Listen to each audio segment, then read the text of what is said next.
देखकर लोगों को लगा कि यार हमें एक और श्रीदेवी मिल गई, जिनकी मुस्कान मासूम थी लेकिन रफ्तार हैरान करने वाली,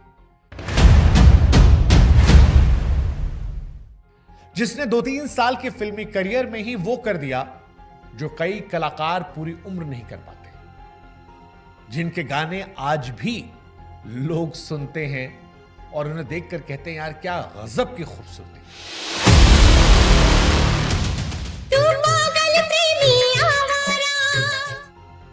लेकिन दिव्या की मोहब्बत जब पूर्ण हो रही थी तभी वो अधूरे सवालों को छोड़कर इस दुनिया से चली गई, और ये ऐसी मौत थी जिसे आज भी लोग पचा नहीं पाए। बॉलीवुड के अंदर कलाकारों की मौत कोई नई बात नहीं है, लेकिन कई बार कुछ मौतें सिर्फ इंसान को नहीं ले जाती, वो पीछे रहस्य छोड़ जाती है। दिव्या भारती की मौत भी वैसी ही थी, सिर्फ 19 साल की उम्र में, केवल 2-3 साल के करियर में, और एक ऐसे अंत पर जिस पर 3 दशक बाद भी बहस खत्म नहीं हुई है। आज भी लोग सवाल पूछते हैं कि दिव्या भारती की मौत हादसा थी, खुदकुशी थी, या फिर एक गहरी साजिश जिसे इतने शातिराना अंदाज में अंजाम दिया गया कि आज तक वो राज छिपा हुआ है। हर बार हर जवाब के साथ यहां पर एक नया सवाल खड़ा होता है, और यह इसलिए खड़ा होता है क्योंकि दिव्या कोई साधारण स्टार नहीं थी। दिव्या भारती उस दौर की पैदाइश थी जब स्टार बनने में सालों लग जाते थे, लेकिन दिव्या भारती ने चंद महीनों में वो मुकाम हासिल कर लिया था जहां लोग उनमें श्रीदेवी जैसी महान कलाकार की परछाई देख रहे थे। दिव्या की खूबसूरती, उसके एक्सप्रेशन, कैमरे के सामने उनकी सहजता, ये लोगों को हैरान कर रही थी। दिव्या भारती की कहानी हम आपको सुनाएं उससे पहले हमारी आपसे गुजारिश है कि आप क्राइम बुक के चैनल को जरूर सब्सक्राइब कीजिएगा। आमतौर पर लोग वीडियोस देख लेते हैं लेकिन चैनल सब्सक्राइब नहीं करते, इससे आपको अगला वीडियो नहीं मिलता, अगली कहानी नहीं मिलती, और हम चाहते हैं कि ये जो कहानियां हम आपके लाते हैं रिसर्च करके, ये आप तक जरूर पहुंचे, आप इसका लुत्फ उठाएं, इसलिए क्राइम बुक को सब्सक्राइब कर दीजिएगा। अब शुरू से दिव्या भारती कहानी शुरू करते हैं। 1990 के आसपास दिव्या भारती ने फिल्मों में कदम रखा। उम्र बहुत कम थी, पहले साउथ इंडियन फिल्मों में काम किया, तेलुगु सिनेमा से शुरुआत की, फिर तमिल फिल्मों में दिखी। उस दौर में साउथ सिनेमा में नई एक्ट्रेस को जल्दी मौके मिल जाया करते थे, लेकिन वहां टिकना आसान नहीं था। दिव्या भारती वहां सिर्फ टिकी नहीं बल्कि नोटिस की गई। मुंबई पहुंचते ही जैसे किस्मत ने रफ्तार पकड़ ली। जहां एक नई अभिनेत्री को इंडस्ट्री में घुसने में सालों लग जाते हैं, वहीं दिव्या भारती ने एक ही साल में करीब 10 फिल्में साइन कर ली। कुल मिलाकर 14 हिंदी फिल्में, जिनमें 3 उनकी मौत के बाद रिलीज हुई, जबकि उसमें 80% से शूटिंग ज्यादा हो चुकी थी। दिव्या की फिल्म विश्वात्मा का गाना सात समंदर पार, जिसे आजकल कार्तिक आर्यन ने भी रिक्रिएट किया है और लोग कह रहे हैं कि क्या वाहियात रिक्रिएशन है। यह गाना उस दौर में जब दिव्या भारती पर फिल्माया गया था तो यह सुपर डुपर हिट हुआ था। आज भी घर घर में इस गाने को लोग देखते, सुनते, जानते हैं। शादियों में अक्सर यह बजता है। शाहरुख खान की फिल्म दीवाना आपको याद होगी। दीवाना जैसी फिल्म में शाहरुख खान और ऋषि कपूर के साथ काम मिला। दिव्या भारती ने अपने काम से प्रभावित किया। शोला और शबनम में गोविंदा के साथ उनकी जोड़ी जबरदस्त हिट रही। सिर्फ 2 साल में दिव्या भारती इंडस्ट्री की टॉप यंग एक्ट्रेस में गिनी जाने लगी। कुल मिलाकर करीब 20 फिल्में, जिसमें 14 हिंदी की थी और 6 साउथ की, और यह सब तब जब उनकी उम्र केवल 19 साल थी या उससे भी कम थी। इसी तेज रफ्तार जिंदगी के बीच उनकी मुलाकात होती है साजिद नाडियावाला से। शोला और शबनम के सेट पर गोविंदा के जरिए पहली मुलाकात, फिर बातचीत बढ़ी, नजदीकियां बढ़ी और बहुत कम वक्त में प्यार हो गया। साजिद नाडियावाला उस वक्त इंडस्ट्री में एक उभरते हुए प्रोड्यूसर थे, लेकिन एक सच्चाई यह भी थी कि वो पहले से शादीशुदा थे। इसके बावजूद साल 1992 के आखिरी महीनों में दिव्या भारती और साजिद नाडियावाला ने इस्लामिक तरीके से शादी कर ली। काजी ने निकाह पढ़ाया। दिव्या भारती का नाम बदलकर सना नाडियावाला हो गया। हालांकि यह शादी दुनिया से छिपाई गई। वजह बताई गई करियर। इंडस्ट्री में कोई नई बात नहीं है। कई हीरो हीरोइन अपनी शादी और रिश्ते को इसलिए छिपाते हैं ताकि उनके फिल्मों के बिजनेस पर असर न पड़े। दिव्या भारती बहुत नई थी, फिल्में लगातार मिल रही थी, पैसा शोहरत दोनों आ रहे थे, इसलिए तय हुआ कि सही वक्त आने पर शादी का खुलासा कर दिया जाएगा। 1993 में साजिद नाडियावाला ने दिव्या भारती के लिए मुंबई के वर्सोवा इलाके में एक फ्लैट लिया, तुलसी अपार्टमेंट, 5वीं मंजिल, 3 बेडरूम का फ्लैट। यह फ्लैट ना साजिद के नाम था ना दिव्या के नाम। वो वहां पर किराएदार के तौर पर रहती थी। कभी कभी उनके भाई कुणाल भारती आते थे। माता पिता अलग रहते थे। जिंदगी बाहर से काफी परफेक्ट दिख रही थी। काम था, पैसा था, नाम था, शादी था।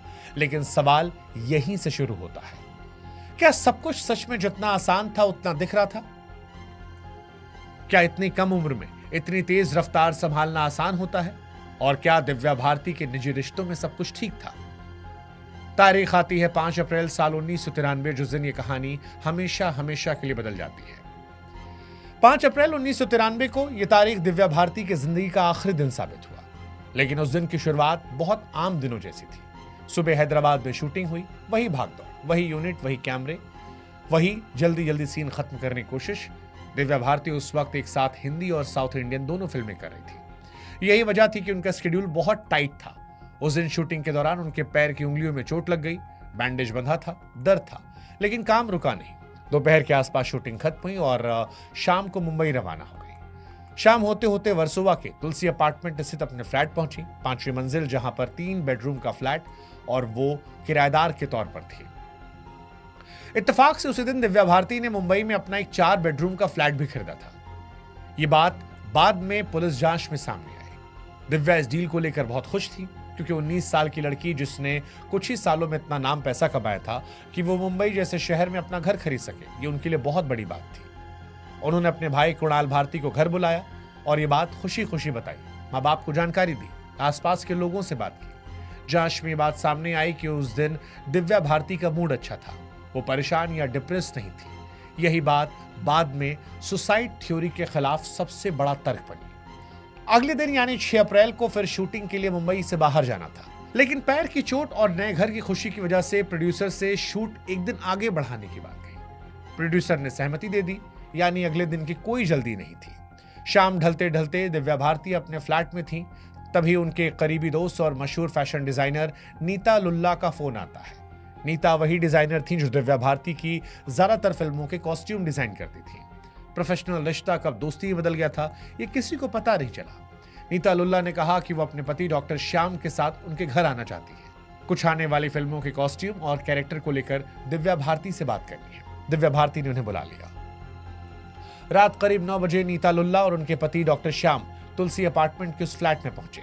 उस समय घर में कुल 4 लोग थे, दिव्या भारती, नीता, डॉक्टर श्याम और दिव्या भारती की मेड, वही मेड जो बचपन से उनके साथ थी। पहले माता पिता के घर और फिर मुंबई में। ड्राइंग रूम में बातचीत शुरू हुई, साथ में ड्रिंक्स भी। पुलिस रिकॉर्ड के मुताबिक ब्लैक लेवल स्कॉच और एक विदेशी रम की बोतल मौजूद थी। नीता और उनके पति स्कॉच पी रहे थे, जबकि दिव्या भारती रम पी रही थी। स्नैक्स बन रहे थे, माहौल बिल्कुल सामान्य बताया गया। बताया जाता है कि दिव्या भारती बीच बीच में अपनी मेड को आवाज देती थी, कभी कुछ खाने के लिए, कभी पीने के लिए। बातों का सिलसिला यूं ही चल रहा था। टीवी चल रहा था, समय का अंदाजा नहीं था। रात करीब 11 बजे तक काफी ड्रिंक हो चुकी थी और यहीं से कहानी का सबसे अहम हिस्सा शुरू होता है, जिस पर पूरी जांच टिकी थी। जांच के मुताबिक दिव्या भारती उठकर किचन की तरफ जाती है। किचन में वही मेड मौजूद थी। तुलसी अपार्टमेंट के उस फ्लैट में किचन के पास एक खिड़की बताई जाती है। यह खिड़की बाकी खिड़कियों से काफी अलग थी। इसमें लोहे की ग्रिल नहीं लगी थी।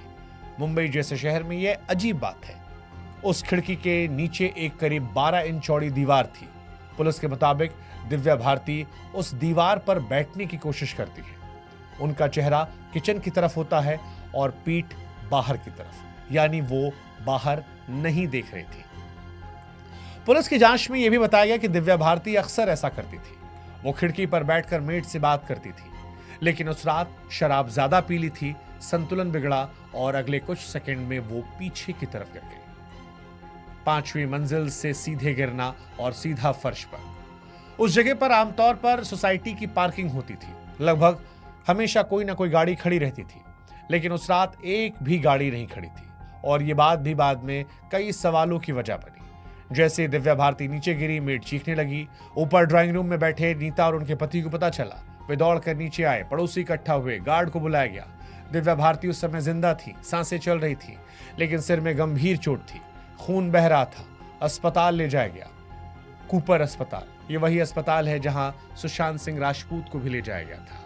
हालांकि अस्पताल पहुंचते पहुंचते दिव्या भारती की मौत हो चुकी थी। खबर आग की तरह फैली।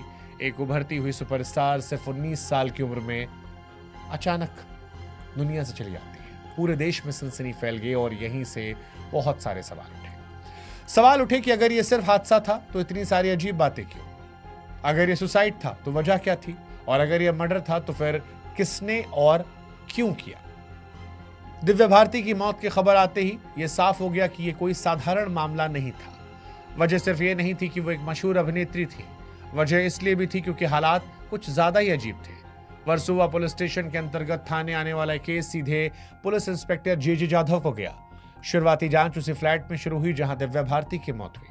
पुलिस के सामने पहली सच्चाई ये थी, घर के अंदर कुल 4 लोग मौजूद थे। दिव्या, उनकी मेड नीता और डॉक्टर श्याम। दिव्या भारती अब नहीं थी, बाकी सब थे। जांच का पूरा ढांचा इनके बयानों पर टिका। सबसे पहले मेड का बयान दर्ज हुआ। मेड ने बताया दिव्या भारती शराब पी रही थी, कई बार किचन आई, स्नैक्स मंगाती नहीं और आखिरी बार जब आई तो खिड़की पर बैठने की कोशिश कर रही थी। उसके मुताबिक संतुलन बिगड़ा, पीछे की तरफ गिर गई। लेकिन यहीं पर एक अहम बात सामने आई। मेड ने यह नहीं देखा कि दिव्या भारती गिरते हुए कैसे नीचे गई। वो उस पल को प्रत्यक्ष तौर पर नहीं देख पाई थी, वो सिर्फ आवाज सुनकर मुड़ी थी। इसके बाद नीता और उसके पति डॉक्टर श्याम के बयान दर्ज हुए। दोनों ने कहा कि वो ड्राइंग रूम में टीवी देख रहे थे, ड्रिंक कर रहे थे। उन्हें पता ही नहीं चला दिव्या कब किचन में गई और कब गिर गई। उनके मुताबिक ये सब 3 मिनट के अंदर हुआ। वो 3 मिनट जो आज भी इस केस का सबसे रहस्यमय माना जाता है। पुलिस के लिए समय बहुत इंपॉर्टेंट था क्योंकि उन 3 मिनटों में जो कुछ हुआ वही इस मौत की असली वजह तय करता। लेकिन उन 3 मिनटों का कोई प्रत्यक्ष गवाह नहीं था। अब पोस्टमार्टम रिपोर्ट सामने आई। रिपोर्ट के मुताबिक दिव्या भारती के शरीर में शराब की मात्रा काफी ज्यादा थी। सिर में गहरी चोट थी। पीठ और सिर पर गिरने की वजह से अत्यधिक ब्लड लॉस हुआ था। शरीर पर हालांकि संघर्ष के कोई निशान नहीं थे, कोई हथियार का जख्म नहीं था, कोई अंदरूनी चोट नहीं थी जो मारपीट की तरफ इशारा करे। डॉक्टरों ने मौत का कारण बताया ऊंचाई से गिरने की वजह से गंभीर चोटें। मेडिकल भाषा में से अननेचुरल डेथ कहते हैं और शायद यही शब्द बाद में भ्रम का सबसे बड़ा कारण बना, क्योंकि आम लोगों ने अननेचुरल डेथ को साजिश से जोड़ दिया, जबकि मेडिकल टर्म में इसका अर्थ होता है कि मौत प्राकृतिक बीमारी से नहीं हुई। इसके बावजूद पुलिस ने सिर्फ एक्सीडेंट थ्योरी पर भरोसा नहीं किया। जांच को अलग अलग एंगल से खोला गया, एक्सीडेंट, सुसाइड और मर्डर। सबसे पहले सुसाइड के एंगल की जांच हुई। सवाल साफ था कि क्या दिव्या भारती ने जानबूझकर अपनी जान दी। पुलिस ने उन्हें करियर, निजी जीवन और मानसिक स्थिति की पड़ताल की। सामने आया कि हाल ही में शादी की थी, करियर तेजी से बढ़ रहा था, उसी दिन एक नया फ्लैट खरीदा था और भविष्य की कई फिल्में साइन की थी। इन तथ्यों ने सुसाइड की भावना को कमजोर कर दिया। लेकिन फिर कुछ बातें आई। साजिद नाडियावाला से उनकी शादी छिपी हुई थी। साजिद की पहली शादी और परिवार के कारण रिश्तों में तनाव की बातें आई। ये कहा गया कि साजिद की मां और दिव्या भारती के रिश्ते अच्छे नहीं थे। इसके अलावा अंडरवर्ल्ड कनेक्शन की अफवाह भी आई, जो उस दौर में लगभग हर बड़े फिल्म मेकर के साथ जोड़ी जाती थी। इन सब बातों को पुलिस ने नोट किया, लेकिन कोई ठोस सबूत नहीं मिला जो सीधे सुसाइड की बात को साबित कर सके। फिर मर्डर के एंगल से जांच खोली गई। ये सबसे ज्यादा चर्चित और विवादित हिस्सा था। सवाल उठे कि क्या जानबूझकर किसी ने धक्का दिया? क्या यह किसी दबाव, झगड़े या साजिश का नतीजा था? पुलिस ने साजिद नाडियावाला के बयान दर्ज किए, अंडरवर्ल्ड कनेक्शन की जांच की। दिव्या भारती के फिल्मी करियर से जुड़े लगभग हर बड़े नाम से पूछताछ हुई, लेकिन फिर वही समस्या सामने आई, कोई प्रत्यक्ष सबूत नहीं। हालांकि इस दौरान एक चौंकाने वाली बात सामने आई। जिस खिड़की से दिव्या भारती गिरी उसमें पहले एक ऑटो स्टॉपर लगा था, या एक तरह का सेफ्टी मैकेनिज्म होता है जिससे खिड़की ज्यादा बाहर की तरफ नहीं खुलती। लेकिन घटना वाले दिन वो ऑटो स्टॉपर काम नहीं कर रहा था। यह हटाया गया था या खराब था, यह कभी साबित नहीं हो पाया। पुलिस ने इसकी जांच की, लेकिन यह तय नहीं हो पाया कि यह जानबूझकर हटाया गया था या यह पहले से खराब था। इसी बीच एक और घटना ने इस मामले को और रहस्यमय बनाया। दिव्या भारती की मौत के ठीक 1 महीने बाद उनकी मेड की भी हार्ट अटैक से मौत हो गई। वो मेड जो आखिरी गवाह थी। इस घटना ने साजिश की थ्योरी को और हवा दी। हालांकि मेडिकल रिपोर्ट के मुताबिक उनकी मौत प्राकृतिक थी, लेकिन ऐसा संयोग यह शक को और गहरा कर रहा था। पुलिस ने 5 साल तक इस केस की जांच की। साल 1993 से लेकर 1998 तक हर एंगल खंगाला गया, हर बयान दोहराया गया, हर रिपोर्ट की समीक्षा की गई। आखिरकार 1998 में मुंबई पुलिस ने अपनी अंतिम रिपोर्ट को दाखिल किया। निष्कर्ष साफ लिखा था, दिव्या भारती की मौत एक एक्सीडेंटल डेथ थी। शराब के नशे में संतुलन बिगड़ने की वजह से वो खिड़की से गिर गई। ना सुसाइड के पुख्ता सबूत, ना मर्डर के। केस बंद कर दिया गया, लेकिन सवाल बंद नहीं हुए। क्योंकि कुछ कहानियां अदालत में खत्म हो जाती हैं लेकिन लोगों के जहन में नहीं। दिव्या भारती की मौत के बाद सबसे पहली चीज जो दिखाई पड़ रही थी वो थी खाली जगह। फिल्म इंडस्ट्री में एक ऐसी खाली जगह कम ही बनती है, खासकर तब जब कोई कलाकार अपने करियर के शिखर पर नहीं, रफ्तार के बीच अचानक चला जाए। दिव्या भारती के साथ वही हुआ। वो दौर ऐसा था जब एक ही साल में 10 फिल्में रिलीज करना असाधारण बात थी। दिव्या भारती ने करके दिखाया था। उनकी कुल 14 फिल्में हिंदी थी, जिनमें 3 उनकी मौत के बाद रिलीज हुई। कई फिल्मों की शूटिंग बीच में अटक गई, कुछ फिल्मों को दोबारा शूट करना पड़ा।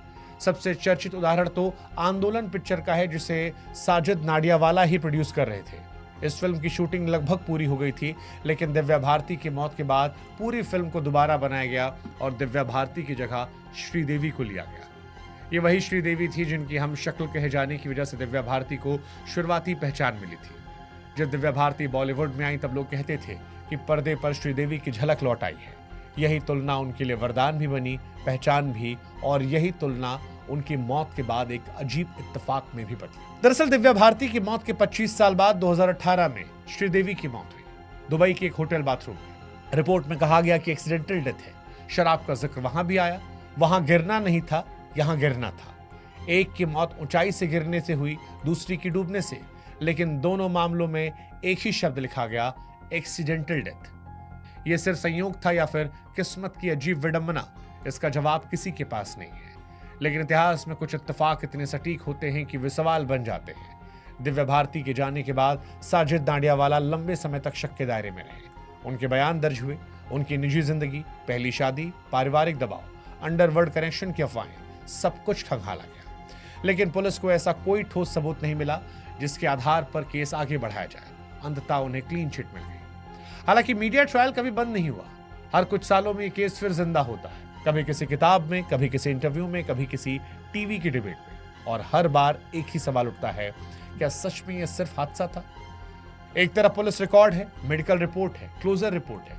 दूसरी तरफ आम समझ है जो कहती है कि इतनी सारी बातें अजीब एक घटना में कैसे हो सकती है। बिना ग्रिल की खिड़की, ऑटो स्टॉपर का उसी दिन काम ना करना, पार्किंग में रात को एक भी गाड़ी का ना होना, आखिरी 3 मिनट में कोई गवाह ना होना, और आखिरी गवाह की उनकी उस मेड की जो बचपन से उनके साथ थी, उसका दिव्या की मौत के 1 महीने बाद मर जाना।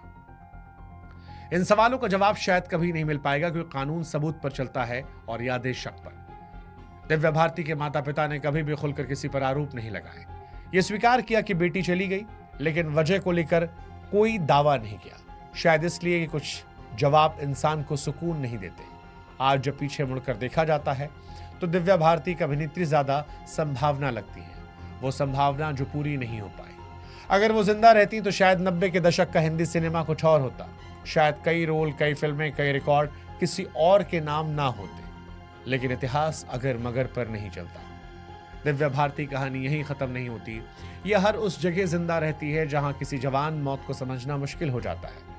ये कहानी याद दिलाती है कि शोहरत जितनी तेज आती है उतनी ही तेज सब कुछ छिन जाता है, और कभी